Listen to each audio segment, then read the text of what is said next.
Lesson 2 of equations and inequalities. Please subscribe, like, share, and comment.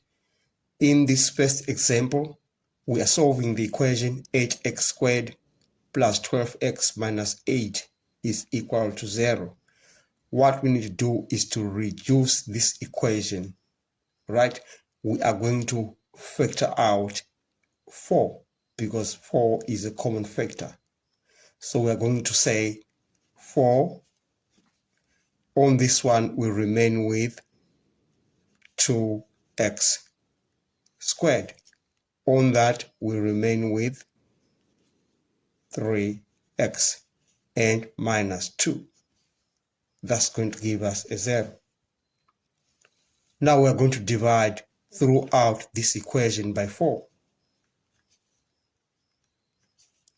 And we get 2x squared plus 3x minus 2 is equal to 0. Like what we did in the first lesson, you remember I said to factorize this, you multiply this and that, you are going to get minus 4x squared.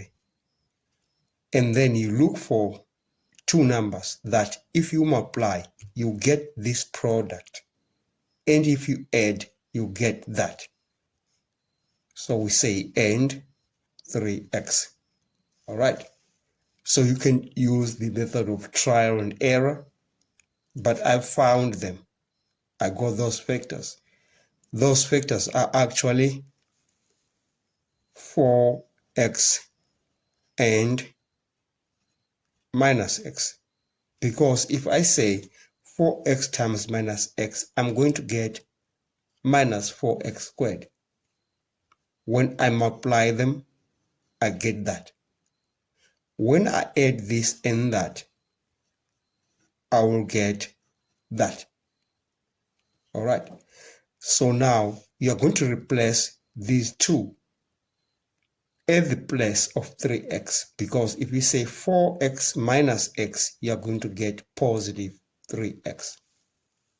So we are going to say now 2x squared plus 4x minus x, then minus 2 is equal to 0. Then we are going to factorize this part and factorize that part. The common factor on these two terms is 2x. So say 2x. We get x. On that we get plus 2. Then the common factor on these two is minus 1. You have x plus 2 is equal to 0. And then we have another common factor, which is x plus 2. So we can factorize that further. We're going to have x plus 2. We have 2x and minus 1 is equal to 0. Then that means either one of these is equal to 0. Then we're going to have x plus 2 is equal to 0. We can solve for x on that. We'll just take plus 2 to the other side of the equation. It will give us a minus 2. Then we say x is equal to minus 2. This one can be 0 as well. So we say all. We say 2x minus 1 is equal to 0. All right. And then we are going to say now, if we solve this, we take minus 1 to the other side, then we divide by 2. We can safely say that x is equal to 1 over 2. Let's write the final answer now. We say, therefore, x is equal to minus 2 all 1 over 2. So minus 2 all 1 over 2. Then we are done with that example. Example 2, we need to solve the equation x is equal to the root of 7x minus 12. We need to square both sides of this equation. If we square the left-hand side, we are going to get x squared. And if we square the right-hand side, we are going to get 7x minus 12. Then we need to write this equation in the form a x squared plus bx plus c is equal to 0. That's the standard form of a quadratic equation. So that means we need to shift what is on the right-hand side to the left-hand side. So we are going to have x squared minus 7x plus 12 is equal to 0.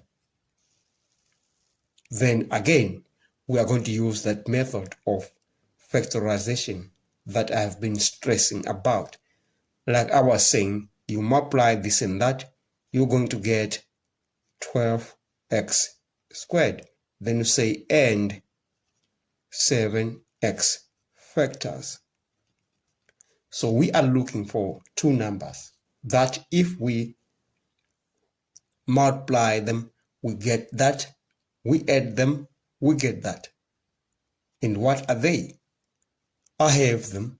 They are minus 4x and minus 3x. Because if I say minus 4x times minus 3x, by the way, there's a negative on that. Minus 4x times minus 3x, I'm going to get positive 12x squared. If I say minus 4x minus 3x, I'm going to get minus 7x. Then I'm just going to replace this minus 7x, the middle term in that equation, by these two. Because if I say minus 4x minus 3x, I'm going to get minus 7x. So it's the same thing. I haven't changed anything. So I'm going to be having x squared minus 4x minus 3x plus 12 is equal to 0. Then I'm going to factorize this part and factorize that part. I look for the common factors. The common factor here is x. So I will have x minus 4.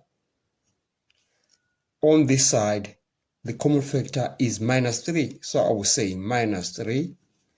And I will have x minus 4.